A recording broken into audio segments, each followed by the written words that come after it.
Hello friends, मैं हूं मृण्मय और क्राइम इन हिंदी के एक और नए एपिसोड में आप सबका स्वागत है।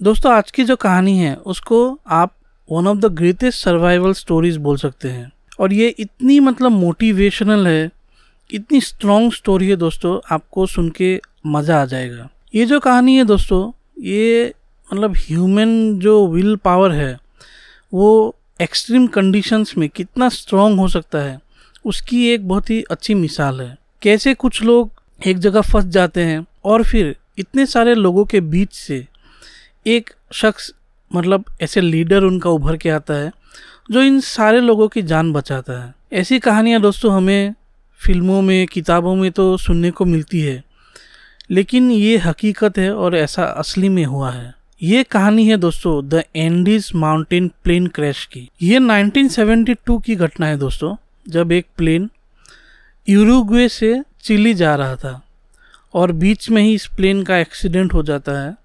और ये लोग वहाँ पे जो एंडीज माउंटेन है, जो एक बहुत ही खतरनाक माउंटेन रेंज है, ग्लेशियर से बर्फ़ वगैरह एक्सट्रीम टेम्परेचर होता है वहाँ पे, तो उस जगह पे उनका प्लेन क्रैश हो जाता है। क्रैश होने के बाद कुछ दिनों तक उनका रेस्क्यू ऑपरेशन चलता है, पर प्लेन का कलर सफ़ेद होने की वजह से उन्हें ढूंढना काफ़ी मुश्किल होता है और फिर सर्च ऑपरेशन को भी बंद कर दिया जाता है। और दोस्तों, वो लोग ऐसी जगह पे थे जहाँ से जो नियरेस्ट कोई गांव वगैरह या फिर जो वेजिटेशन वगैरह है वो काफ़ी दूर था, और चारों तरफ जो माउंटेन्स है, ग्लेशियर है, और वो पूरे बर्फ़ से ढके हुए। टेम्परेचर होता था -40 डिग्रीज। इस तरह के एक्सट्रीम टेम्परेचर में भी दोस्तों ये जो जितने लोग उस क्रैश में बच गए थे, उन्होंने हार नहीं मानी। उन्होंने अपना जो होप है कि वो लोग जिंदा बचेंगे, अपने घर जा सकेंगे, अपने परिवारजनों के पास, वो कभी नहीं उन्होंने छोड़ा। और अपनी जान को बचाने के लिए उन्होंने एक ऐसा कदम उठाया जो एक जनरल वे में तो बहुत ही गलत होता है, लेकिन जब वो एक एक्सट्रीम कंडीशन में थे तो वो जो डिसीजन उन्होंने लिया, उसी डिसीजन ने उन लोगों की जान बचाई। तो चलिए दोस्तों, इस हैरत अंगेज कहानी को गौर से मैं सुनाता हूँ और इस वीडियो की शुरुआत करता हूँ। वीडियो आगे बढ़ाने से पहले प्लीज़ मेरे चैनल को लाइक और सब्सक्राइब कर दीजिए दोस्तों। अगर मोबाइल में यूज़ कर रहे हैं तो नीचे ही सब्सक्राइब बटन होता है, और अगर फुल स्क्रीन देख रहे हैं कंप्यूटर में तो राइट साइड में मेरे चैनल का लोगो है, वहाँ जाके सब्सक्राइब कर सकते हैं। Thank you so much. दोस्तों, ये बात है 1972 की। एक रग्बी का फ्रेंडली मैच खेला जाने वाला था दो टीम्स के बीच। वो टीम थे old Christian church rugby team versus old boys club. जो ये ओल्ड क्रिश्चियन चर्च टीम थी वो उरुग्वे की थी। उरुग्वे तो आपको मालूम होगा, फुटबॉल में काफ़ी फेमस है वो लोग। और उरुग्वे में मोंटेविडियो शहर, इस शहर की ये टीम थी। और इन्हें जाना था जो चिले देश है वहाँ पे सेंटियागो शहर में जो दूसरी टीम है उनके साथ मैच खेलने के लिए। अब जो क्लब के प्रेसिडेंट है, उन्होंने चिले जाने के लिए एक फ़्लाइट बुकिंग की, चार्टर फ्लाइट जिसको हम बोलते हैं, प्राइवेट फ्लाइट। और उस फ्लाइट का नाम है फेयरचाइल्ड FH-227। अब जितने भी पैसेंजर्स थे उनकी कुल संख्या थी 45, जिसमें से 40 तो पैसेंजर्स थे और 5 जो फ्लाइट के क्रू होते हैं वो लोग थे, एक पायलट, को पायलट और बाकी 3 क्रू। जो पायलट थे वो एक काफ़ी एक्सपीरियंस पायलट थे, और उन्होंने ये फ्लाइट 5000 घंटे के ऊपर उड़ाया है। इनका ये एक्सपीरियंस है। अब जितने भी टीम प्लेयर्स थे और फिर टीम के मेंबर्स थे, उनको मिलाने के बाद भी 10 सीट ऐसे खाली हो रहे थे। तब प्लेयर्स ने अपने परिवारजनों को भी इस ट्रिप में ले लिया। दोस्तों, 12 अक्टूबर 1972 को ये प्लेन जो यूरुग्वे में करास्को इंटरनेशनल एयरपोर्ट है, उस एयरपोर्ट से इस प्लेन ने उड़ान भरी। लेकिन उड़ान भरने के बाद काफ़ी डिस्टरबेंस हुआ, वेदर एकदम ख़राब हो गया, स्टॉर्म आने लगा, इसीलिए उन्हें एक इमरजेंसी लैंडिंग करनी पड़ी। अर्जेंटीना में मेंडोजा शहर में उन्हें इमरजेंसी लैंडिंग करनी पड़ी। अब दोस्तों, यहाँ पे लैंडिंग करने के बाद, क्योंकि उन्हें जाना तो सेंटियागो ही था, तो वो लोग काफ़ी इंतज़ार करते हैं। फिर वेदर थोड़ा सा अच्छा होता है तो वो लोग एक लॉन्ग रूट लेके, एक शॉर्ट रूट भी था वो नहीं लेते हैं, एक लॉन्ग रूट लेके सेंटियागो की तरफ वो लोग बढ़ते हैं। दूसरे दिन 13 अक्टूबर को ये लोग सेंटियागो की तरफ उड़ान भरते हैं। दोस्तों, ये जो रूट है मेंडोजा से सेंटियागो तक, इस रूट को, इस पर्टिकुलर जो पायलट है, उन्होंने इस रूट को 29th बार पार किया है। तो मतलब काफ़ी एक्सपीरियंस पायलट है, सोचिए। लेकिन दोस्तों सिर्फ इस बार उन्होंने क्या किया, जो उनके को पायलट थे, उन को पायलट को इन्होंने चांस दिया कि तुम इस बार ये फ्लाइट उड़ाओ। वो भी देख रहे थे, लेकिन को पायलट इस बार पहली बार इस फ्लाइट को उड़ा रहे थे। अब जब दोस्तों ये मतलब सैंटियागो पहुंचना था, तो उसके बीच ये एंडीज माउंटेन रेंज आता है। बहुत बड़ा माउंटेन रेंज है, जैसे हमारे इधर हिमालयन रेंज है, और चारों तरफ ग्लेशियर से भरे हुए ऊंचे ऊंचे पीक्स और पूरा बर्फ़ से ढका हुआ। और वेदर जबकि इतना क्लियर नहीं हुआ था, इसीलिए चारों तरफ मतलब कोहरा छाया हुआ था, कुछ दिख नहीं रहा था। जो पायलट थे वो भी इस फ्लाइट को, जो इंस्ट्रूमेंट्स है फ्लाइट के, उनकी मदद से उड़ा रहे थे। ऐसा नहीं कि बाहर उनको कुछ देख के, क्योंकि बाहर तो पूरी तरह से अंधेरा ही आप सोच लीजिए। तो उन इंस्ट्रूमेंट्स की मदद से ये लोग फ्लाइट को उड़ा रहे थे। अब ये जो पर्टिकुलर फ्लाइट है, ये एक्चुअली काफ़ी इनफेमस है इसके पावर को लेके। मतलब ये काफ़ी अंडर पावर फ्लाइट है, पुराना भी ये काफ़ी अंडर पावर है। अब जबकि बाहर कुछ दिख नहीं रहा था, तो पायलट ने जो उनका पोजीशन था फ्लाइट का, वो एक्चुअली गलत एस्टिमेट कर लिया था। 3:21 में उसी दिन पायलट ने सैंटियागो के जो ATC है, एयर ट्रैफिक कंट्रोलर, उसको खबर दी कि वो सिर्फ 1 मिनट में एयरपोर्ट पहुंचने वाले हैं, वो लोग रनवे वगैरह की जानकारी इन्हें दें। लेकिन ATC में वो लोग भी हैरान हो गए कि ये फ़्लाइट इतनी जल्दी ऐसा कैसे आ सकता है, क्योंकि रडार वगैरह में भी वो फ़्लाइट नहीं दिख रहा था। और एक्चुअली यही बात थी, पायलट ने सोचा कि वो 1 मिनट में वहाँ पहुँच जाएंगे, जबकि वो लोग काफ़ी दूर थे उस पोजीशन से। वो लोग अभी भी एंडीज माउंटेन में ही उड़ रहे थे दोस्तों, उन्होंने एंडीज माउंटेन क्रॉस भी नहीं किया था। लेकिन इसी समय मतलब एक बहुत ही भारी गलती हो गई कि जो एयर ट्रैफिक कंट्रोलर है, उसने ऐसा बोल दिया कि अगर तुम लोग पहुंच ही गए हो, तो उसने उनको बोल दिया कि आप डिसेंड कर सकते हो, मतलब नीचे उतर सकते हो। और यही सबसे बड़ी गलती हो गई, क्योंकि वो लोग अभी भी एंडीज़ में ही थे, और जब वो लोग डिसेंड कर रहे थे तो एंडीज़ जो माउंटेन्स है, वो प्लेन माउंटेन से काफ़ी नज़दीक आ गया था। जब वो लोग नीचे आ रहे थे तो फ्लाइट में काफ़ी टर्बुलेंस हो रहा था। टर्बुलेंस तो आपको मालूम ही होगा, तो एयर पॉकेट्स वगैरह फ्लाइट एकदम हिल जाती है, उस तरह का। तो काफ़ी टर्बुलेंस हो रहा था, और वो इसीलिए हो रहा था कि वो लोग काफ़ी नीचे आ गए थे माउंटेन्स के, लेकिन अभी भी उन्हें कुछ दिख नहीं रहा था साफ साफ। अब इन सब टर्बुलेंस की वजह से जो फ्लाइट के पैसेंजर्स थे, वो लोग काफ़ी घबरा गए थे। लेकिन उनमें से कुछ ने जोक भी किया कि ऐसा कुछ होगा नहीं, ये सब बस टर्बुलेंस ही है। और इसी बीच दोस्तों पायलट ने वो देखा जिससे उसके मतलब होश ही उड़ गए। उन्होंने देखा कि थोड़ा जो कोहरा छट गया था, कि वो लोग एकदम माउंटेन्स के साथ साथ ही मतलब चल रहे थे, जैसे खिड़की के बाहर देखते ही उन्हें माउंटेन्स दिख रहे थे। और फिर अचानक ही पायलट के सामने एक पूरा ऊंचा एकदम ऐसा माउंटेन आ गया, जिसकी अभी उस माउंटेन को क्रॉस करने के लिए पायलट को बहुत ही मतलब स्पीड देने की ज़रूरत थी, ताकि फ़्लाइट मतलब ऐसे ऊपर हो जाए, अदरवाइज सीधा जाएगा तो क्रॉस हो जाएगा। इसीलिए पायलट और को पायलट ने फुल जान लगा दी, प्लेन की भी जितनी पावर थी उन्होंने लगा दी, और प्लेन थोड़ी थोड़ी ऊपर ऐसे जाने लगा। जैसे ही प्लेन ऊपर गया तो उसका जो ये पिछला हिस्सा था वो माउंटेन के एक एज में टकरा गया, और पिछला हिस्सा पूरी तरह से निकल गया, मतलब वही गिर गया टूट के।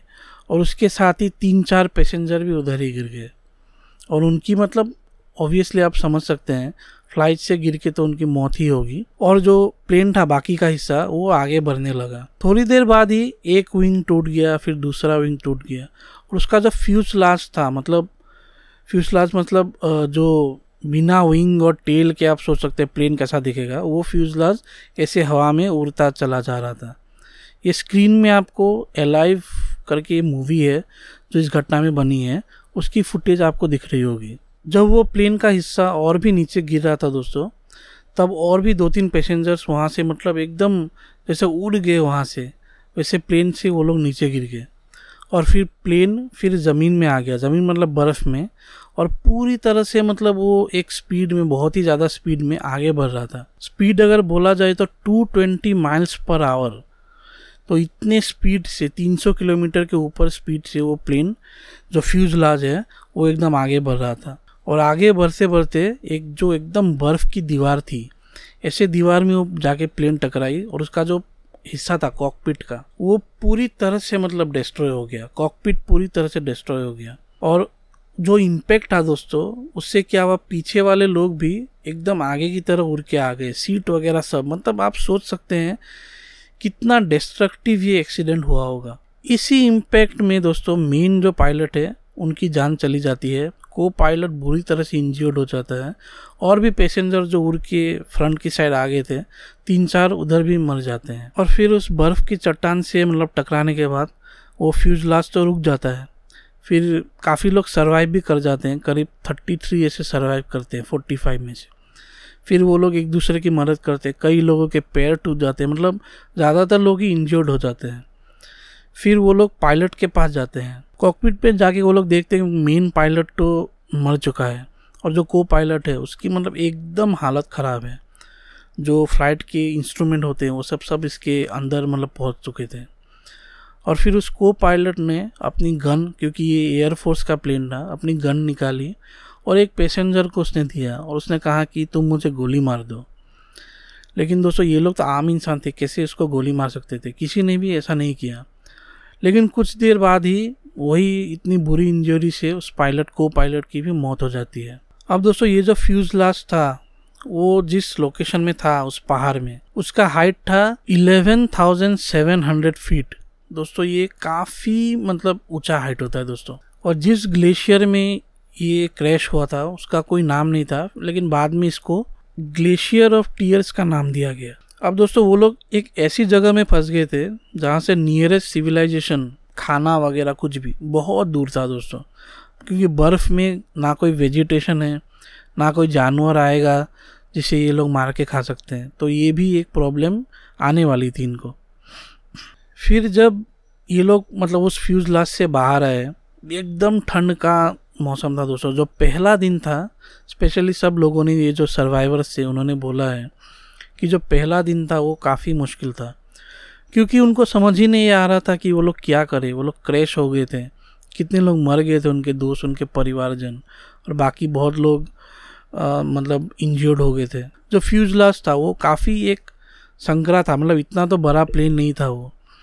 उसी में ये सब क्रैम्प्ड होके उसी में रहने लगे। और जो सूटकेस वगैरह थे, मतलब ठंड इतनी ज़्यादा थी, -40 डिग्री सेल्सियस था, तो ठंड इतनी ज़्यादा थी, उन्होंने जो फ्यूजलाज का पिछला हिस्सा था जो ओपन था, वहाँ पे कपड़े वगैरह, फिर जो लगेज थे उनके सामान वगैरह डाल के, ताकि ठंड अंदर ना आ सके, ऐसा करके कुछ ना कुछ करके वो लोग एक रात, पहली रात वहाँ पे रह गए। दूसरे दिन जब उन्होंने इधर उधर तलाशी की तो उन्हें मालूम चला कि 12 लोग मर गए हैं, और उनमें से 2 स्टूडेंट थे, जो प्लेयर्स थे वो लोग मेडिकल स्टूडेंट थे।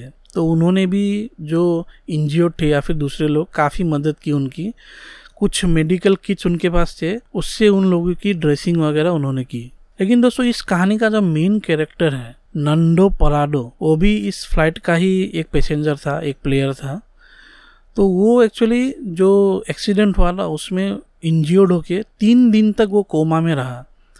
उसकी जो बॉडी है, खून वून भी आ रहा था उसके सर से, तो उसकी बॉडी को, मतलब दोस्तों सोचिए कि एक आदमी का जो बचना है वो बिल्कुल ऊपर वाले के हाथ में है।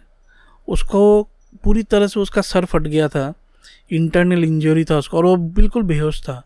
तो दूसरों ने सोचा कि ये शायद मर गया है, इसीलिए उसको भी डेड अलग, मतलब जो दूसरे डेड बॉडीज़ हैं उनके साथ इन्होंने रख दिया था। और उसके दिमाग में एकदम स्वेलिंग था, मतलब बहुत ज़्यादा स्वेलिंग, और जो इतना एक्सट्रीम टेम्परेचर था उसने एक्चुअली इसको मतलब हेल्प ही किया।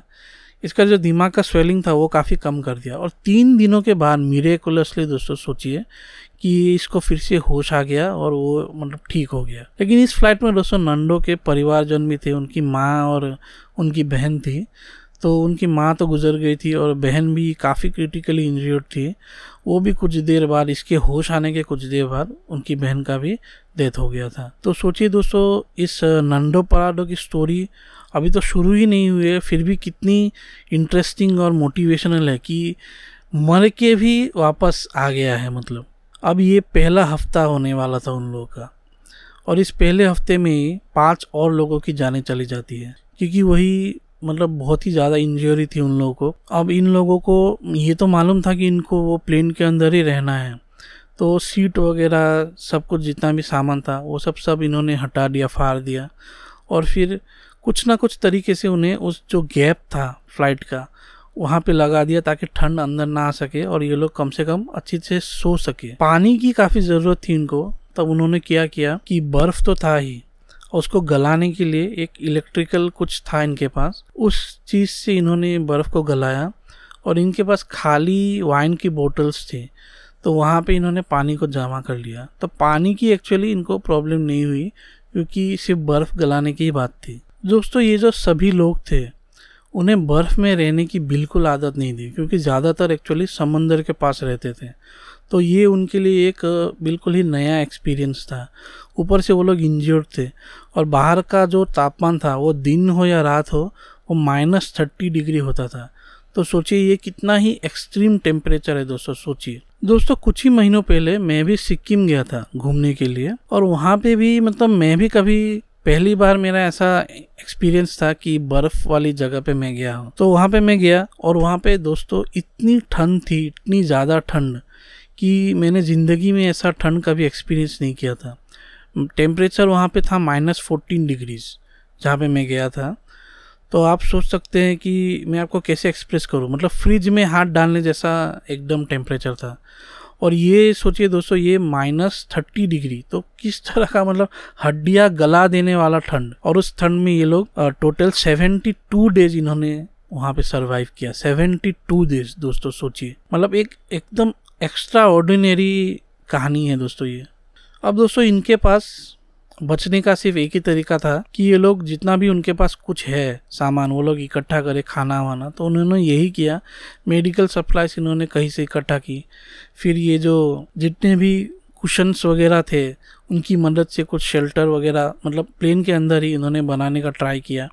ठंड से बचने की मतलब इन्होंने कोशिश की। और मेन चीज़ जो एक्चुअली सर्वाइवल में लगता है दोस्तों, जैसे मैन वर्सेस वाइल्ड वगैरह प्रोग्राम्स में भी हमने देखा है, वो है खाना। और इनके पास खाने के नाम पे सिर्फ था कुछ चॉकलेट बार्स, कुछ खजूर और वाइन की बोतलें, जैम इनके पास था, थोड़े बहुत आलमंड्स थे, ड्राइड प्लम और थोड़े बहुत कैंडीज इनके पास थे। और इतने सारे लोगों के बीच ये जो इतना सारा जो खाना था इनका, इतना कम, वो सब इतने सारे लोगों के बीच इन्होंने बांट दिया। और सब लोगों ने ये भी डिसाइड किया कि थोड़ा थोड़ा करके ये लोग खाएंगे। तो इतना थोड़ा खाना था दोस्तों कि सोचे जैसे एक ड्राइड प्लम है या फिर एक खजूर है, तो उसको एक आदमी 3 टाइम से पूरे दिन में एक खजूर ही खा सकता है। इतना कम खाना था इनके पास। फिर भी इन्होंने ट्राई किया कि ये जो खाना है जितने दिन तक हो सके ये लोग चलाएंगे। अब दोस्तों ये जो सर्वाइवर्स थे इनको एक ट्रांजिस्टर रेडियो भी मिल गया वहाँ पे, और कुछ चीज़ों की मदद से इन्होंने एक लंबा एंटेना बनाया और इस ट्रांजिस्टर को शुरू किया। और इस ट्रांजिस्टर में जो न्यूज़ आ रहा था दोस्तों, वो सुन के मतलब इनकी दुनिया हिल गई। इनका जो होप था वो बिल्कुल ही ख़त्म हो गया था। इन्होंने न्यूज़ में सुना कि जो सर्च पार्टी है उन्होंने ये जो सर्च कर रहे थे, रेस्क्यू ऑपरेशन कर रहे थे, उस रेस्क्यू ऑपरेशन को 8 दिन के बाद इन्होंने एंड कर दिया है। और उसकी वजह ये थी कि 3 देशों के लोग, जैसे चिली थे, अर्जेंटीना, यूरुग्वे और फिर एंडीज़ के जो माउंटेन के रेस्क्यूअर्स थे, वो लोग काफ़ी ट्राई कर रहे थे। करीब 9-10 दिन तक इन लोगों को उन्होंने ढूंढा ऊपर से फ्लाइट से, लेकिन इनका जो प्लेन था वो एक्चुअली वाइट कलर का था, तो इतने ऊपर से कुछ दिखाई भी नहीं दे रहा था। नीचे से ये लोग चिल्ला भी रहे थे लेकिन उनको कुछ सुनाई नहीं दिया। कुछ लिपस्टिक से भी इन्होंने SOS का मैसेज भी लिखा, सेव ऑन साइट, ये सब मैसेज लिखा, फिर भी उन्हें ऊपर से कुछ दिखाई नहीं दिया। और करीब 9-10 दिन के बाद उन्होंने ये जो सर्च है इसको बंद कर दिया। और उसका न्यूज़ इन्होंने रेडियो में सुना तो इन्हें काफ़ी बड़ा धक्का लगा। अब दोस्तों ऐसा नहीं था कि किसी ने इनको रेस्क्यू करने की कोशिश नहीं की। सभी लोगों ने, जो भी रेस्क्यू पार्टी से, इनको खोजने की काफ़ी कोशिश की, लेकिन जैसे मैंने आपको बताया कि फ़्लाइट का कलर वाइट होने की वजह से और बर्फ़ भी वाइट था, तो ऊपर से इनको मतलब आइडेंटिफाई करना काफ़ी मुश्किल होता था। और इतने दिनों तक खोजने के बाद भी जब ये लोग नहीं मिले तो उन लोगों ने सोचा कि ये लोग शायद मतलब ये जो एरिया है इतना ही सिक्लूडेड था कि इस क्रैश में कोई बच नहीं सकता था। उन्होंने ऐसा सोचा और उन्होंने सोचा कि जब गर्मियाँ आएंगी, जब बर्फ़ पिघलेंगी, तब जाके ये लोग यहाँ से मतलब ये सारी की सारी लाशें उठा के अपने परिवारजनों के पास लेके जाएंगे। लेकिन उनको ये नहीं पता था दोस्तों कि ये सारे लोग बच गए थे। और ना रेस्क्यूअर्स को और ना ये जो ये सर्वाइवर्स थे उनको ये मालूम था कि जो क्रैश साइट था वो एक्चुअली एक रिजॉर्ट है जो कि एबेंडन रिजॉर्ट है, वहाँ से सिर्फ 20-21 किलोमीटर दूर में था। अगर इन सर्वाइवर्स को ये मालूम होता तो वो लोग आराम से उस रिजॉर्ट में जाके पनाह ले सकते थे, लेकिन उनको ये नहीं मालूम चला, क्योंकि दोस्तों उस ज़माने में ये गूगल मैप्स वगैरह तो नहीं थे और ये लोग भी स्टूडेंट्स थे, तो इनके पास ऐसा कोई मैप भी नहीं था जिसकी मदद से ये लोग वहाँ तक पहुँच सके। अब दोस्तों बारी आती है इस कहानी की सबसे जो इंटरेस्टिंग पार्ट है उसकी। जैसे मैंने आपको बोला कि खाना काफ़ी कम था, तो कुछ ही दिनों में ये खाना ख़त्म हो गया था और अब ज़िंदा रहने के लिए इनके पास कुछ भी ज़रिया नहीं था। ये लोग इतने भूखे हो गए थे, मतलब इनका दिमाग ऐसा ख़राब हो गया था कि ये लोग जो फ्लाइट के जो सीट हैं, जिस सीट में जो लेडर वगैरह होता है, उस लेडर को खरोच खरोच के ये लोग खाने लगे। उनको ये भी मालूम था कि इस लेडर में जो ये सब डाई वगैरह है वो लोग जाके इनके पेट को ख़राब ही करेंगे, पर ये लोग खाने के लिए जैसे पागल जैसे हो गए थे। ऑब्वियसली दोस्तों सोचिए कि रेडियो में भी इन्होंने सुन लिया कि रेस्क्यू पार्टी को टर्मिनेट कर दिया गया है और फिर इनको यहाँ से निकलना मतलब बिल्कुल ही इम्पॉसिबल है। तो ज़िंदा रहने के लिए ये लोग क्या करें, तो वही ये लोग सीट का लेडर फाड़ के खा रहे थे, फिर उसके कॉटन खा रहे थे, यहाँ तक कि अपने कपड़े खाने तक मतलब इनका दिन आ गया था, ऐसा दिन आ गया था। अब दोस्तों ऐसा टाइम आ गया था तो उस कैंप में जितने लोग बच गए थे उनके बीच ऐसी बातें चलने लगी कि अब सरवाइव करने के लिए उन्हें जो डेड बॉडीज़ हैं उनका ही मीट खाना पड़ेगा। दोस्तों सोचिए ये मतलब कितनी एक अजीब एक सिचुएशन में बोलूँगा कि कोई आदमी तो ऐसे कैनिवल बनना नहीं चाहेगा, मतलब सोच के ही घिन आ जाती है। कई लोग तो उल्टी भी कर देंगे, लेकिन ये परिस्थिति ही ऐसी हो गई थी कि जान बचाने के लिए कुछ भी करना ज़रूरी था। तो सब लोगों ने मिलकर ये डिसाइड किया कि अब अगर कोई खाना बचा है तो वो सिर्फ ये डेड बॉडीज़ ही हैं, और उन्होंने डिसाइड किया कि जो पायलट है उनकी पैर की मतलब कुछ मांस वो लोग निकालेंगे और वो लोग खाएंगे। इनमें से एक स्टूडेंट है रॉबर्टो कनेसा, इनका भी इस कहानी में काफ़ी एक मेन रोल है। तो उन्होंने एक शीशे का टुकड़ा लिया, उससे उस पायलट की टांग की मतलब कुछ मीट उन्होंने काटा वहाँ से, और ये पहली बार उन्होंने ही इस मीट को कंज्यूम किया। उसके बाद धीरे धीरे कुछ लोगों ने उस दिन नहीं किया, लेकिन मजबूरी में आकर सबको एक ना एक दिन वो खाना ही पड़ा। और दोस्तों दुख की बात ये है कि मतलब उनका सिचुएशन ऐसा हो गया था कि जो डेड बॉडीज थे वो सारी बॉडीज तो उनके खुद के मतलब पहचान वाले लोग थे, उनके फ्रेंड्स थे, रिलेटिव्स थे। तो कैसे मतलब आप सोचिए कि भूख ऐसी है, आपको सरवाइव ऐसा करना है कि अपने ही फ्रेंड को मतलब काट के आपको खाना पड़े। सरवाइव करने के लिए कुछ भी करना काफ़ी ज़रूरी होता है, और उन्होंने ऐसा किया तो विल पावर की ही मैं तारीफ़ करूँगा। कई लोग इसको नहीं खाना चाह रहे थे, फिर दूसरे लोगों ने उनको समझाया कि ये एक्चुअली एक होली कम्युनियन जो लास्ट सपर है उसकी तरह है। अब इस विषय में मुझे ज़्यादा पता नहीं, ये इन्फॉर्मेशन मुझे मिली थी इसलिए मैंने आपको बोला है। अगर किसी को इस बारे में पता है कि क्यों इन्होंने ये सब बॉडीज़ को खाया, उसको लास्ट सपर के साथ कनेक्ट किया है, कंपेयर किया है, वो प्लीज़ कमेंट सेक्शन में इसकी जानकारी दे। अब जो बॉडीज़ है देखा जाए तो वो भी मीट ही है, तो उसको खाने से इनको मतलब इनके शरीर में थोड़ी जान आई, क्योंकि उसमें प्रोटीन वगैरह थे, तो अब वो लोग अब यही खाने लगे। दोस्तों क्रैश के 17वें दिन एक बहुत ही भयंकर एवालांच आ गया वहाँ पे उस ग्लेशियर में। एवालांच तो आपको मालूम ही होगा, जो लैंडस्लाइड होता है, बर्फ़ का लैंडस्लाइड होता है, वैसा आ गया। और वो इतना भयंकर था कि उस लैंडस्लाइड के आते ही पूरा जो फ्यूजलाज था एकदम बर्फ़ से ढक गया, काफ़ी लोग बर्फ़ में दब गए, और इस घटना में भी 8 और लोगों की मौत हो गई। अब दोस्तों इनको एक बार मालूम थी कि जो रेस्क्यू ऑपरेशन है वो तो स्थगित हो गया है, और अगर इनको बचना है तो इनको खुद ही यहाँ से निकलना पड़ेगा। तब उन लोगों में से कईयों ने डिसाइड किया कि वो लोग एक्सपेडिशन करेंगे, मतलब चल के बाहर जाने की कोशिश करेंगे अगर नियरेस्ट कोई गांव है, और वहाँ पे जाके मदद मांगेंगे ताकि दूसरे लोगों को भी बचाया जा सके। लेकिन ये एकदम आसान नहीं होने वाला था, क्योंकि उनमें से किसी को भी माउंटेन क्लाइंबिंग का कोई भी एक्सपीरियंस नहीं था। इसके बावजूद उन्होंने डिसाइड किया वो लोग ये सब ऊंचे ऊंचे जितने माउंटेन्स हैं बिना रोप या किसी भी ट्रेनिंग की मदद से वो लोग इसको चढ़ेंगे, और नियरेस्ट कोई विलेज वगैरह है जहाँ पे लोग हैं उसकी खोज करेंगे। लेकिन दोस्तों जब भी ये लोग ऐसे एक्सपेडिशन में जाते थे तो ठंड इतनी ज़्यादा होती थी कि एक तो ये लोग कमज़ोर भी थे और ठंड इतनी ज़्यादा होती थी कि वहाँ पे सरवाइव करना बिल्कुल ही मुश्किल था। फिर ये लोग वापस आ जाते थे उसी कैंप में। इसके बावजूद दोस्तों 4 लोग इंक्लूडिंग नंडो पलाडो 15 नवंबर को काफ़ी दूर चले जाते हैं और जो टेल का पोर्शन था दोस्तों जो गिर गया था क्रैश में उस तक पहुँच जाते हैं। और वहाँ पे इनको कुछ खाने पीने की चीज़ें मिलती है, जैसे वही वाइन, चॉकलेट, कैंडी वगैरह इनको मिलती है और कुछ कॉमिक्स बुक। वहाँ पे दोस्तों इनको वहाँ पे एक रेडियो भी मिलता है। तो उस दिन वो लोग डिसाइड करते हैं यहीं पे रुक जाए और उस रात वो लोग वही टेल के पास ही रुक गए। और वो रात उनके लिए कुछ अच्छी थी क्योंकि जो चीज़ें मिली थी, वाइन, सिगरेट्स वगैरह, ये सब चीज़ों ने भी उनके दिमाग में मतलब एक अच्छा असर किया क्योंकि उससे थोड़ा वो लोग रिलैक्स हो गए। और फिर जो कॉमिक्स बुक मिले थे तो पूरे रात वो लोग कॉमिक्स बुक पढ़ के वहाँ पे ही बॉन्ग फायर करके वहाँ पे वो लोग रह गए। अब जो रेडियो मिला था दोस्तों उस रेडियो को भी वो लोग वापस फ्यूजलाज तक लेके आए क्योंकि बैटरीज वगैरह से कनेक्ट करके उन्होंने सोचा कि शायद वो लोग सेंटियागो में कोई खबर दे सकते हैं। और वहाँ पे उनके ग्रुप में एक रेडियो एंथुजियास्ट भी था जिसको ये सब थोड़ा बहुत मालूम था।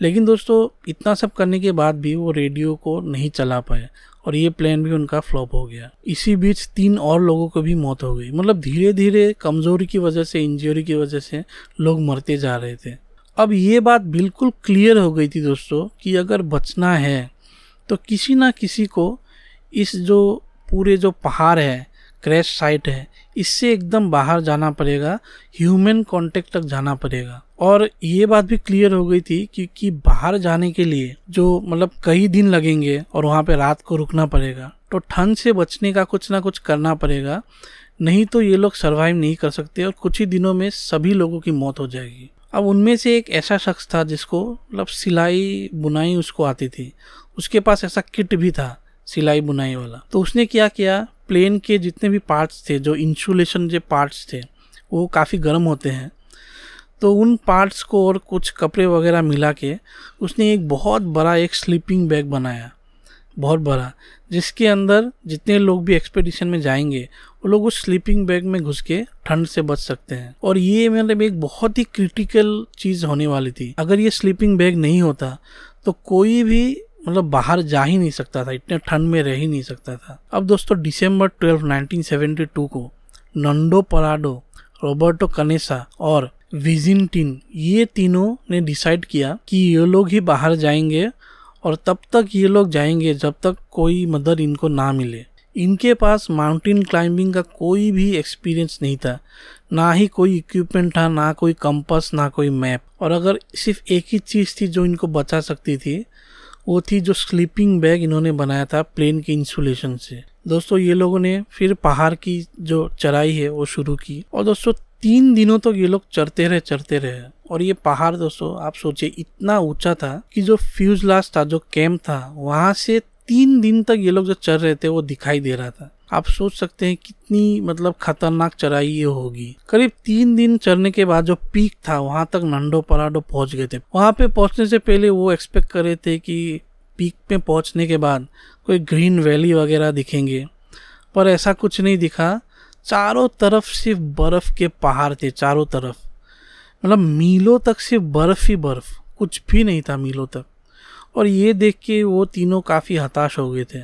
अब दोस्तों ये जो 3 लोग थे, ये लोग अपने खाने के लिए जो मोजे में ह्यूमन मीट भर के लेके आए थे, लेकिन जब उन्होंने देखा पीक में पहुंच के कि अब तो और भी जर्नी करनी बाकी है, तो जो विजिंटिन था वो वापस आ गया ताकि उसका खाना ये लोग लेके जा सके आगे। लेकिन दोस्तों जैसे बोलते हैं ना कि अगर भगवान कुछ छीन लेता है तो कुछ देता भी है, तो उनकी जो ये विल पावर थी वो इतनी शक्तिशाली हो गई थी कि ये लोग मतलब ठीक से सोच पा रहे थे। और जो नंडो थे वहाँ पे बर्फ़ के काफ़ी पहाड़ थे, फिर भी उन्हें 2 छोटे पहाड़ दिख गए जिसमें बर्फ़ मतलब काफ़ी कम था और वो छोटे पहाड़ भी थे। और फिर नंडो ने डिसाइड किया कि अब कुछ भी करना है, लेकिन अगर मर भी जाए तो भी चलेगा, लेकिन उन पहाड़ों तक पहुंचना है। उन्होंने मतलब गिव अप करने से एकदम रिफ्यूज़ ही कर दिया। लेकिन जो रॉबर्टो कनेसा थे उनको बहुत दूर मतलब ऐसा दिख रहा था कि एक रास्ते जैसा है और कनेसा उस साइड में जाना चाहते थे, लेकिन नंडो उस साइड में नहीं जाना चाहते थे। और फिर नंडो ने कनेसा को मतलब समझाने के लिए उन्होंने कहा कि जो लाइन है दोस्तों वो मैं आपको पढ़ के बताता हूँ। We may be walking to our death but I would rather walk to meet my death than wait for it to come to me. अब ये लाइन सुनने के बाद कनेसा ने भी सोचा कि नंडो के ऊपर ही भरोसा किया जाए, क्योंकि वो लोग बहुत ही अच्छे फ्रेंड्स थे, और उन्होंने डिसाइड किया कि वो लोग उन्हीं 2 माउंटेन्स की तरफ आगे बढ़ेंगे। माउंटेन पीक में मतलब पहुंचने के बाद वो लोग डिसेंड कर रहे थे, नीचे जा रहे थे, और कई दिनों तक उन्होंने ट्रैकिंग की, कई दिनों तक वो लोग चलते रहे।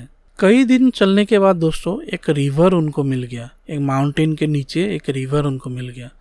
और यही चीज़ है दोस्तों, जैसे बेयर गिल्स भी मैन वर्सेस वाइल्ड बताते हैं कि अगर कोई वाटर सोर्स मिल जाए तो ये बात पक्की है कि अगर हम लोग उस सोर्स के साथ साथ चलेंगे तो कहीं ना कहीं इंसानों की बस्ती हमें मिल जाएगी।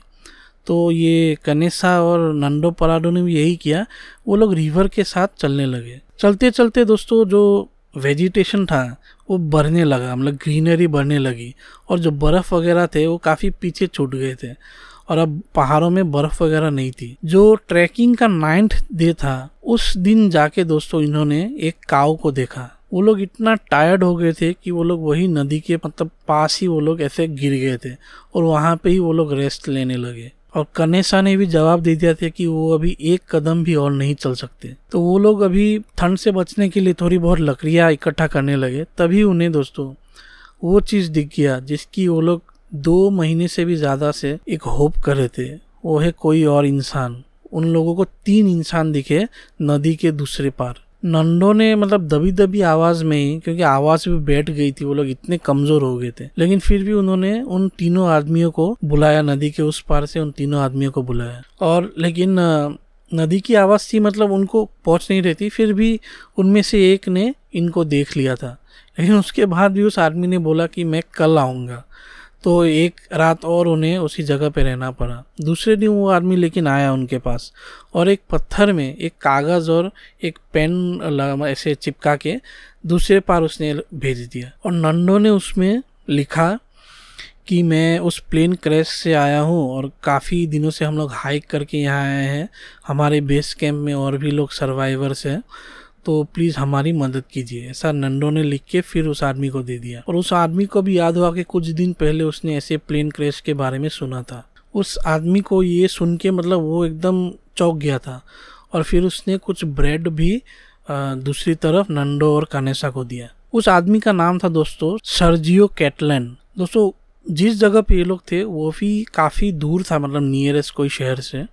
तो वो जो सर्जियो था दोस्तों, देखिए वो भी कितना अच्छा इंसान होगा कि इनकी मदद करने के लिए उसने एक 10 घंटे की जर्नी की, और 10 घंटे की जर्नी करने के बाद एक पुलिस स्टेशन में जाके उसने ये खबर की पुलिस वालों को। अब आर्मी को ये चीज़ मालूम होने के बाद वो लोग जहाँ पे नंडो और कनेसा थे वहाँ पे गए, और घोड़े की पीठ में लाद के उनको जो नियरेस्ट टाउन था कैरिको वहाँ पे लेके आए। वहाँ पे इनको अच्छे से खिलाया गया, उनको रेस्ट मतलब उन्होंने अच्छे से लिया, और तब जाके उन्हें मालूम चला कि उन्होंने करीब 38 किलोमीटर्स का हाइक किया है, वो भी 10 दिन से ज़्यादा। तो ये सुन के मतलब आर्मी वाले और रेस्क्यू वाले भी दंग रह गए कि इन्होंने ऐसा किया कैसे। जब उन्हें बचाया गया दोस्तों, जो रॉबर्टो कनेसा थे उसका जो वेट बिल्कुल आधा हो चुका था, मतलब जब ये क्रैश हुआ था उससे वेट उनका एकदम आधा हो चुका था। तो ये लोग सभी के सभी मेल नरिश्ड हो गए थे। अब बाकी जो सर्वाइवर्स थे उनको बचाने के लिए यूरुग्वे जो एयरफोर्स थे उन्होंने काफ़ी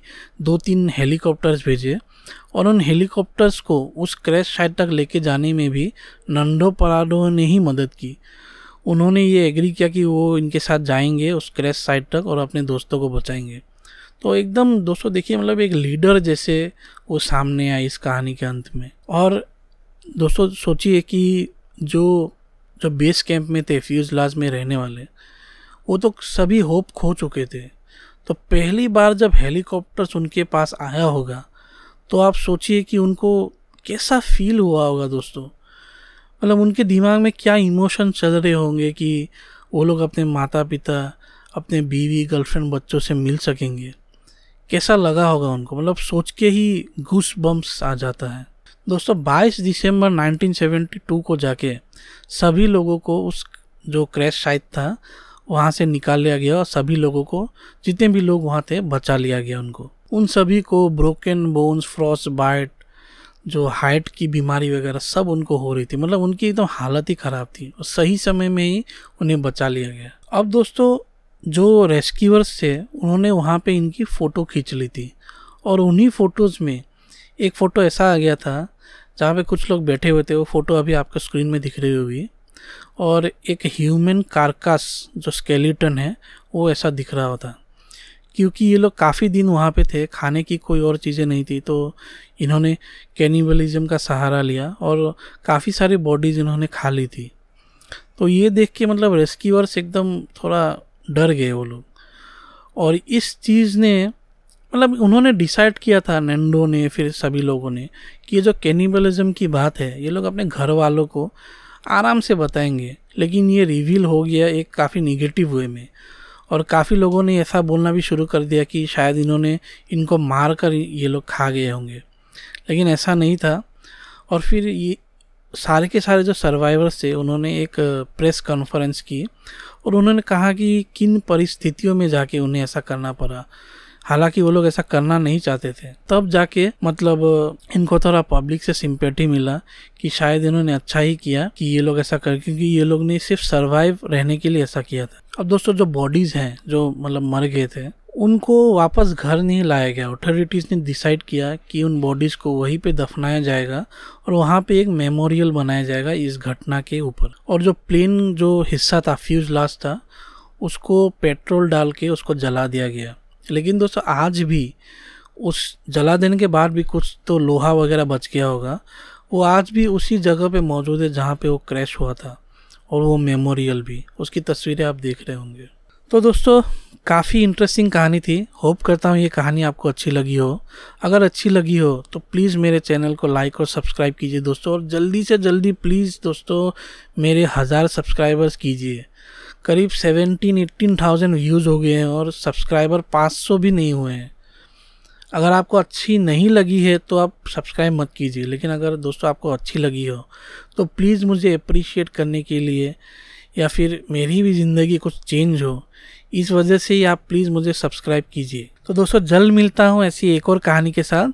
till then, thank you so much.